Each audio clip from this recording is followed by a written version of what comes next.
اعوذ باللہ من الشیطان الرجیم بسم اللہ الرحمن الرحیم۔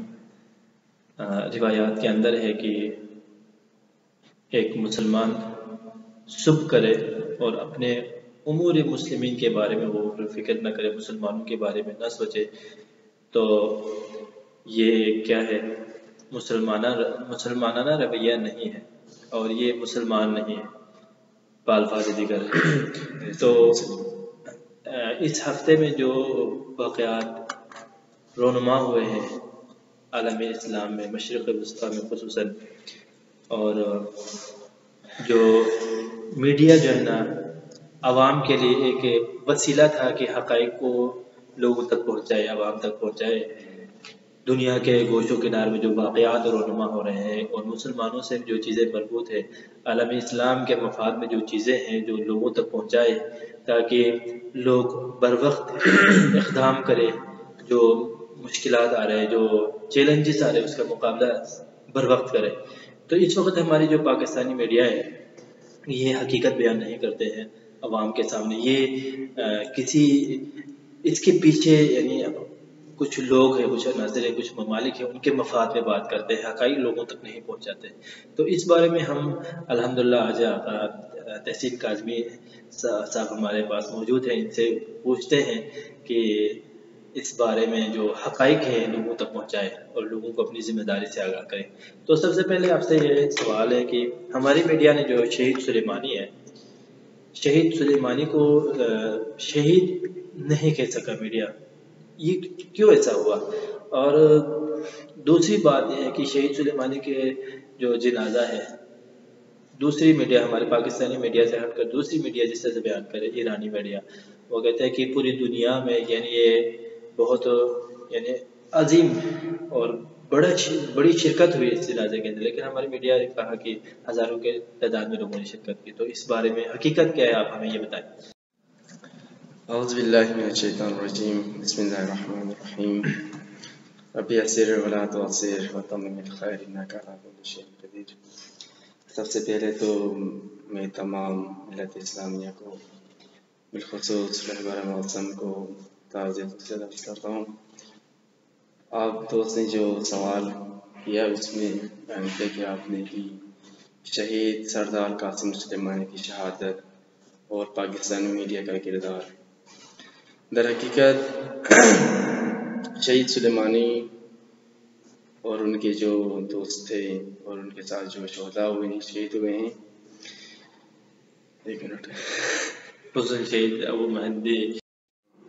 حسن شہید ابو مہدی مہندس جو کہ عراق سے تعلق رکھتے تھے۔ در حقیقت یہ وہ چہرے ہیں جو حقیقی اسلام کی، ہم کہہ سکتے ہیں حقیقی اسلام کی نمائندگی کرتے ہوئے چہرے تھے۔ جس طرح لبنان کے اندر سید حسن نصر اللہ ہے، اسی طرح پاکستان کے اندر آپ دیکھیں استاد محترم کی صورت میں موجود ہے۔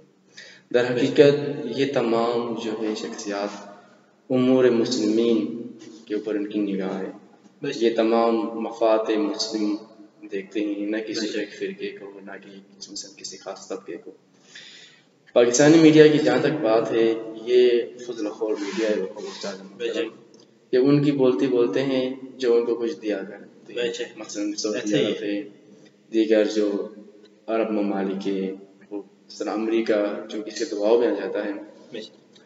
اس سے پہلے شہادت سے پہلے بھی ایک واقعہ رونما ہوا عالم اسلام کے اوپر، وہ یہ کہ جو کانفرنس منعقد ہو رہی تھی ملیشیا کے اندر، تو پاکستان کو بھی دعوت تھی، خصوصاً جو ہے نا وہ ہمارے وزیر اعظم کو ایک بار اہتمام کے ساتھ مہاتیر محمد نے ان کو دعوت نامہ دیا تھا، لیکن جو ہے نا وہ ہمارے وزیر اعظم صاحب نے شرکت نہیں کی، کیونکہ اس کے پیچھے اصل میں امریکہ اور بنیادی جو ہے وہ سعودی عرب کا ہے۔ ہمارے حکومت ہو، میڈیا ہو، جو بھی ہو، تمام ادارے جو وہ تابع ہیں سعودیہ کے، چونکہ ان سے کچھ ملتا ہے، پیسے ملتے ہیں، ان کی حکومت چل نہیں پاتی۔ سب سے بڑی وجہ یہی ہے کیونکہ ہم آزاد نہیں، مستقل نہیں، استقلال ہمیں حاصل نہیں، ایسے ہی ہمارے حکمران آزاد نہیں ہے۔ تو اس وجہ سے انہوں نے جو ہے نا وہ اصل میں ان کی نمائندگی کی ہے سعودیہ کی۔ در حقیقت یہ ہماری عوام کی نمائندگی نہیں، جو میڈیا پہ جو بات چلی ہے کہ مثلا شہید نہیں کہا گیا یا ان کے جنازے میں جو شرکت ہوئی تھی ان کی اصل بیان نہیں کیا کتنی تعداد میں شرکت کی، وہ اس کی شہادت کو بیان نہیں کیا. اس کی اصل ترجمانی انہوں نے سعودی عرب کی ہے، نہ کہ عوام کی انہوں نے نمائندگی کی.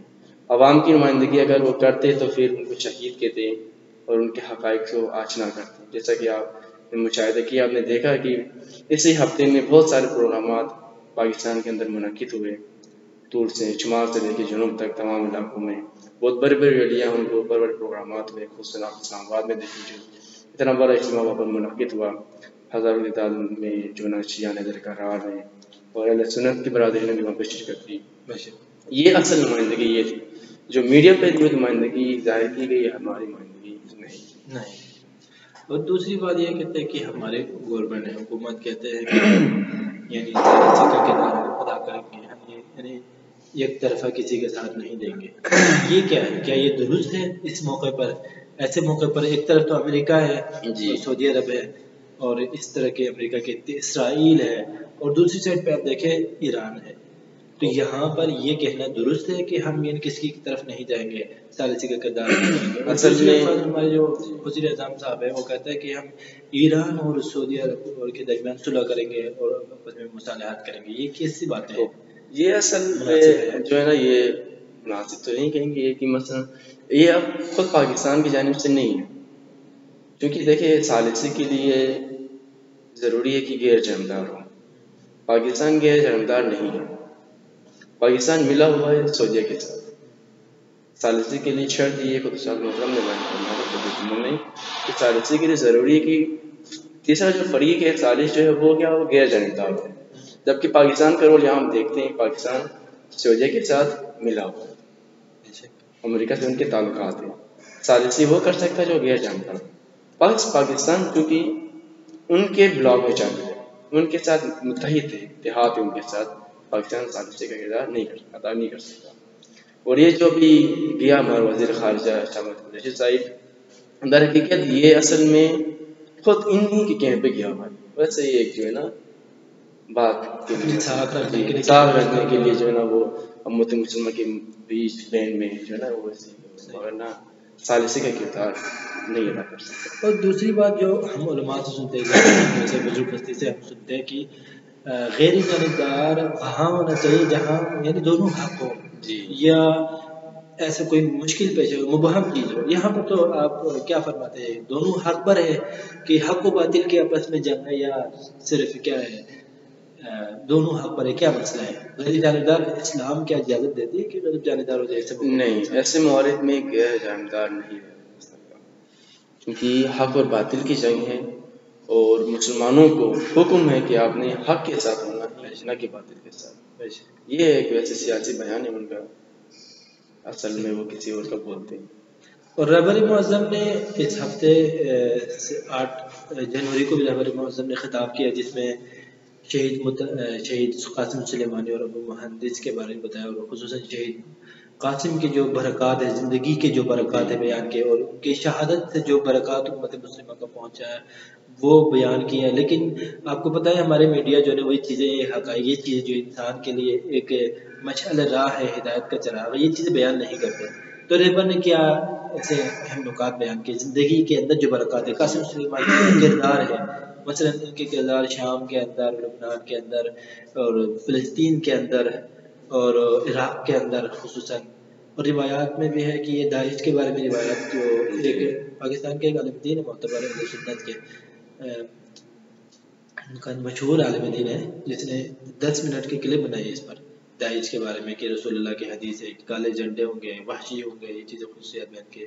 اور اس کے بیچ میں آپ قاسم سلیمانی کے جو کارنامے ہیں وہ تھوڑے سے بیان کریں تاکہ لوگوں کو استفادہ کرے آپ سے. شہید قاسم سلیمانی کی جو صفات خود رہبر معظم نے بیان کی ہے خطبے میں یا پھر اس کے علاوہ جو اس کی شہادت کے بعد بیان فرماتے رہے معظم کہ یہ شہید سلیمانی جو بہت شجاعت ہے، شجاعت اس کے اندر تھی.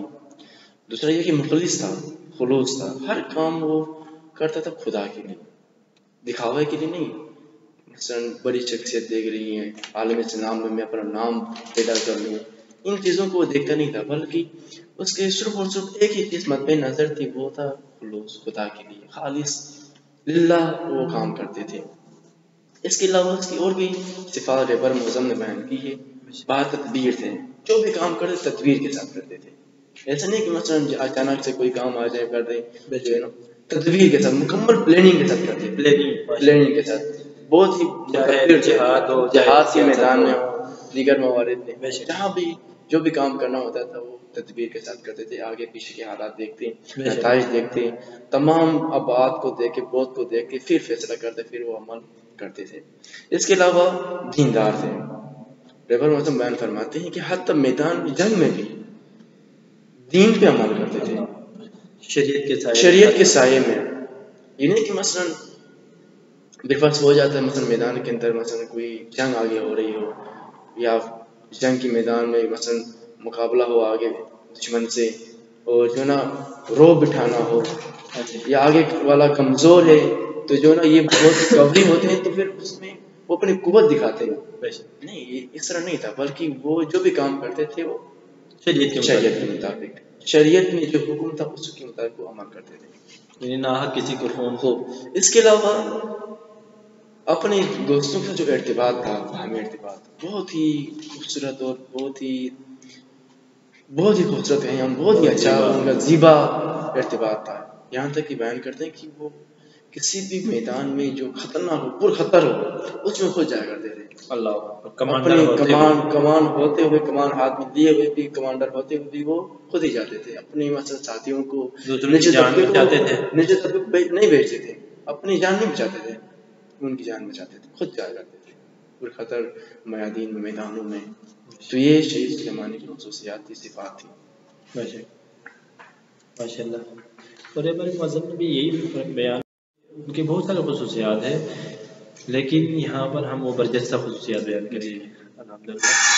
تو اس کی شہادت سے کیا امریکہ اپنے عزائم اور اپنے مقاصد تک پہنچے؟ کیا امریکہ کیا کامیاب ہوا اس کی شہید سلیمانی کی شہادت کے ذریعے سے؟ تو اس کے امریکہ جو یہ چاہتا تھا کہ عراق میں مکمل کنٹرول حاصل کریں، شام کے اندر کنٹرول حاصل کریں، اور اس کے علاوہ یمن میں، بحرین میں، جو مشرق وسطیٰ میں تمام طرح تک کنٹرول حاصل کریں.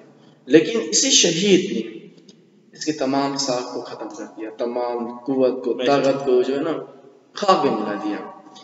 شام کے اندر آپ دیکھیں انہوں نے حالات پیدا کر دی، لیکن شہید کی تدبیر کی وجہ سے داعش کو برباد کر دیا، ختم، نابودی کی حد تک پہنچ گئی، بالکل ختم ہی ہو گئی.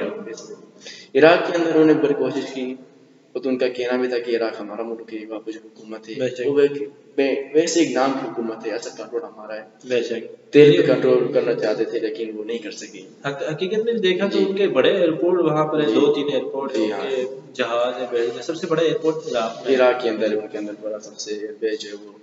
لیکن پھر بھی جو ہے نا ان کو شکست کا سامنا کرنا پڑا. خصوصاً آپ دیکھیں شہادت کے بعد جو بڑے بڑے اجتماعات ہوئے وہاں پر، شہید سلیمانی کی جو میت لے کے گئے مختلف علاقوں میں، شہروں میں، قازمین میں، کربلا میں.